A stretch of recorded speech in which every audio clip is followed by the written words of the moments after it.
Hey, it's Christy Levy, and I'm reading Numbers chapter 35 today. The Lord spoke to Moses in the Moab plains by the Jordan across from Jericho. Command the Israelites that they give cities from their inherited property to the Levites in which to live. You will also give the Levites pastures around their cities. The cities will be theirs in which to live. Their pastures will be for their cattle, their possessions, and all their animals. The pastures of the cities that you must give to the Levites will extend from the wall of the city outward for 1,500 feet in all directions. You will measure outside the city on the east side 3,000 feet, on the south side 3,000 feet, on the west side 3,000 feet, and on the north side 3,000 feet, with the city in the middle. These will be their cities' pastures. 6 of the cities that you give to the Levites will be refuge cities. You will allow the person who kills someone to flee there. In addition to these, you will give them 42 cities. All the cities that you give to the Levites will total 48, along with their pastures.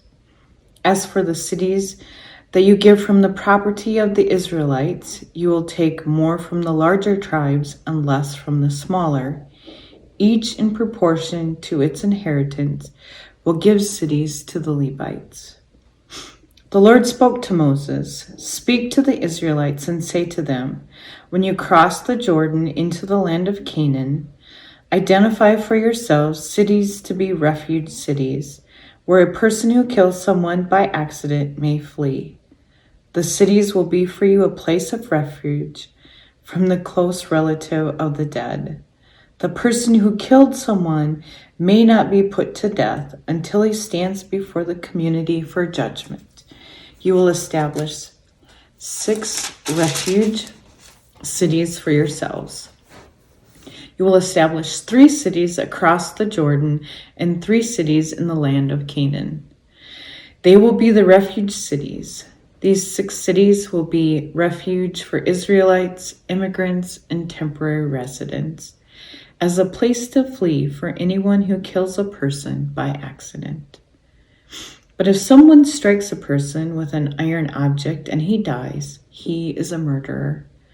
The murderer must definitely be put to death. If someone strikes another with a stone in hand that could cause death and he dies, he is a murderer. The murderer must definitely be put to death. Or if someone strikes with a wood object in hand that could cause death, he is a murderer. The murderer must definitely be put to death. The close relative responsible for the blood of the dead is the one who will put the murderer to death. When he meets him, he will execute him.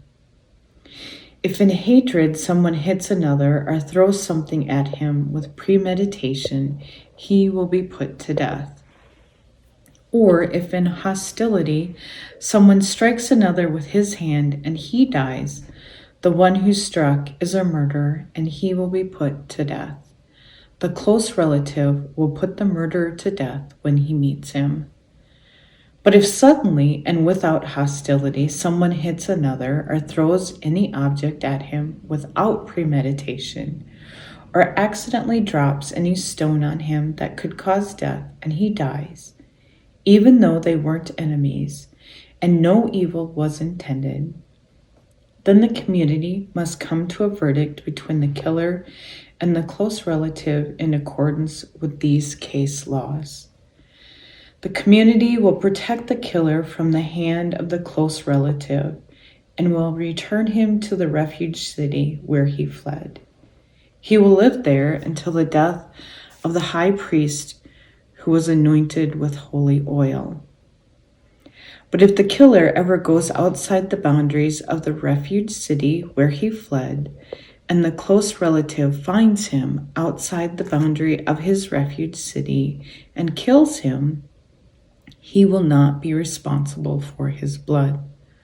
The killer must live in his refuge city until the high priest's death. After the high priest's death, the killer may return to the land he owns. These will be the regulations and case laws for all time in all your settlements. Anyone who kills another will be executed on the evidence of witnesses. But one witness alone cannot testify against a person for a death sentence. You may not accept a ransom for the life of a killer who is guilty of a capital crime, for he must definitely be put to death. You may not accept a ransom for someone who has fled to his refuge city so that he can return and live in the land before the priest's death. You may not pollute the land in which you live, for the blood pollutes the land. There can be no recovery for the land from the blood that is shed in it, except by the blood of the one who shed it.